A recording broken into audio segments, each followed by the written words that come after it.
بسم اللہ الرحمن الرحیم۔ اے کپڑا اوڑھنے والے، کھڑا ہو جا اور آگاہ کر دے اور اپنے رب ہی کی بڑائیاں بیان کر۔ اپنے کپڑوں کو پاک رکھا کر، ناپاکی کو چھوڑ دے اور احسان کر کے زیادہ لینے کی خواہش نہ کر، اور اپنے رب کی راہ میں صبر کر۔ پس جبکہ سور میں پھونک ماری جائے گی تو وہ دن بڑا سخت دن ہوگا جو کافروں پر آسان نہ ہوگا۔ مجھے اور اسے چھوڑ دے جسے میں نے اکیلا پیدا کیا ہے اور اسے بہت سا مال دے رکھا ہے اور حاضر باش فرزند بھی، اور میں نے اسے بہت کچھ کشادگی دے رکھی ہے، پھر بھی اس کی چاہت ہے کہ میں اسے اور زیادہ دوں۔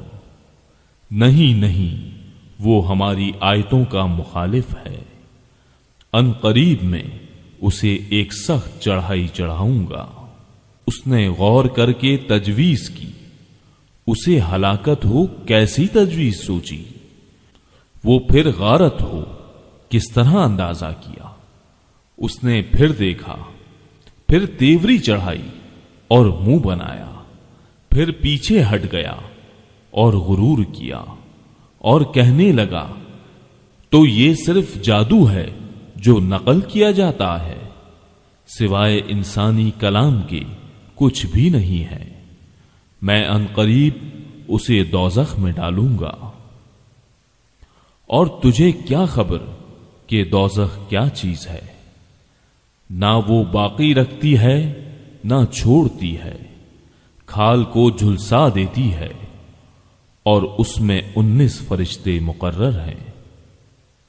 ہم نے دوزخ کے داروغے صرف فرشتے رکھے ہیں، اور ہم نے ان کی تعداد صرف کافروں کی آزمائش کے لیے مقرر کی، تاکہ اہل کتاب یقین کر لیں اور اہل ایمان کے ایمان میں اضافہ ہو جائے، اور اہل کتاب اور اہل ایمان شک نہ کریں، اور جن کے دلوں میں بیماری ہے وہ اور کافر کہیں کہ اس بیان سے اللہ تعالی کی کیا مراد ہے۔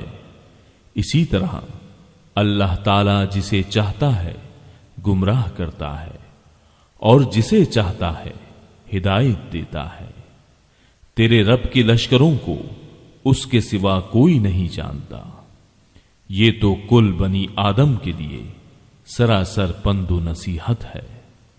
سچ کہتا ہوں، قسم ہے چاند کی اور رات کی جب وہ پیچھے ہٹے، اور صبح کی جب کہ روشن ہو جائے، کہ یقیناً وہ جہنم بڑی چیزوں میں سے ایک ہے، بنی آدم کو ڈرانے والی، یعنی اسے جو تم میں سے آگے بڑھنا چاہے یا پیچھے ہٹنا چاہے۔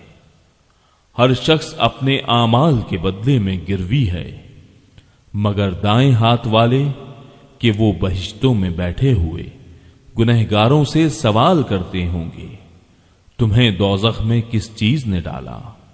وہ جواب دیں گے کہ ہم نمازی نہ تھے، نہ مسکینوں کو کھانا کھلاتے تھے، اور ہم بحث کرنے والے انکاریوں کا ساتھ دے کر بحث و مباحثے میں مشغول رہا کرتے تھے، اور روزے جزا کو جھٹلاتے تھے، یہاں تک کہ ہمیں موت آ گئی۔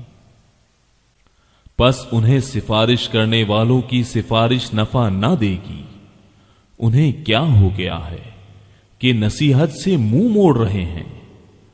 گویا کہ وہ بتکے ہوئے گدھے ہیں جو شیر سے بھاگے ہوں، بلکہ ان میں سے ہر شخص چاہتا ہے کہ اسے کھلی ہوئی کتابیں دی جائیں۔ ہرگز ایسا نہیں ہو سکتا، بلکہ یہ قیامت سے بے خوف ہیں۔ سچی بات تو یہ ہے کہ یہ قرآن ایک نصیحت ہے، اب جو چاہے اس سے نصیحت حاصل کرے، اور وہ اس وقت نصیحت حاصل کریں گے جب اللہ تعالی چاہے۔ وہ اسی لائق ہے کہ اس سے ڈریں اور اس لائق بھی کہ وہ بخشے۔ صدق اللہ العظیم